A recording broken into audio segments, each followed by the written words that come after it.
मला गावात राहायचं नाही, कारण माझ्या हातात काम नाही. इथे शेतीत फक्त कष्ट आहेत, पैसा नाही. असे म्हणत पुष्कळसे लोक गावाबाहेर पडत आहेत. शहराचं बकाल चित्र डोळ्यासमोर असतानाही लोक तिकडे स्थलांतरित होत आहेत.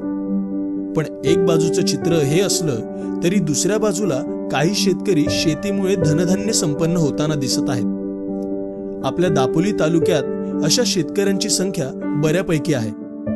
हे शेतकरी आपल्या शेतात धान्य, कडधान्य, फळे आणि भाजीपाला पिकवतात.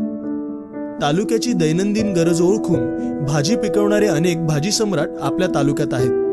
त्यापैकी एक बाणतिवरे येथील गणेश जगदाळे आणि दुसरे कुडावळे येथील एकनाथ मोरे. या दोघांची ही गोष्ट जवळपास सारखी आहे. कुटुंबात पिढीजात चालत आलेल्या पारंपरिक शेतीतून फारसा नफा होत नव्हता. त्यामुळे शहर गाठायचं व नोकरी करायची असा विचार त्यांच्या मनात आलेला.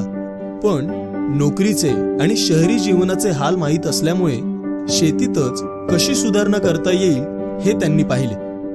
पारंपरिक पिकासोबत जोडधंदा म्हणून त्यांनी भाजीपाल्याचे उत्पादन घ्यायला सुरुवात केली. त्यातून त्यांना बऱ्यापैकी नफा प्राप्त होऊ लागला. पुढे वेगवेगळ्या हंगामात वेगवेगळी भाजी कशी घेता येईल या दृष्टीने त्यांनी प्रयत्न चालू केले. प्रयोगासाठी स्वतःच्या जमिनी मूठभर म्हणून दुसऱ्यांच्या जमिनी भाडे करारावर घेतल्या. बरेचसे प्रयोग यशस्वी झाल्यामुळे त्यांच्या उत्पादनात वाढ होऊ लागली. सोबतच त्यांनी शासनाच्या वेगवेगळ्या योजनांचा पाठपुरावा करून त्यापासून लाभ करून घेतला. वाढलेल्या उत्पादनाला उचित बाजारपेठ व योग्य भाव मिळावा म्हणून विनायक महाजन व दापोली शेतकरी संघटना यांच्या मदतीने दापोली शहरात विक्रीची जागा मिळवली.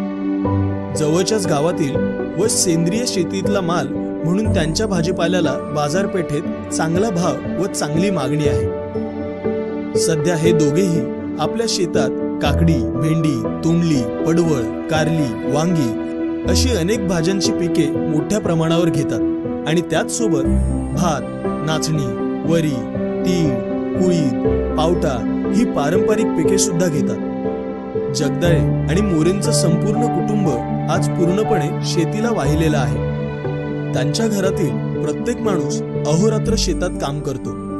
त्यांचं अनुकरण बाणतिवरे आणि कुडावे भागातील अनेक घरांनी केल्यामुळे त्या गावांमधले किमान 50% तरी स्थलांतर थांबले आहे.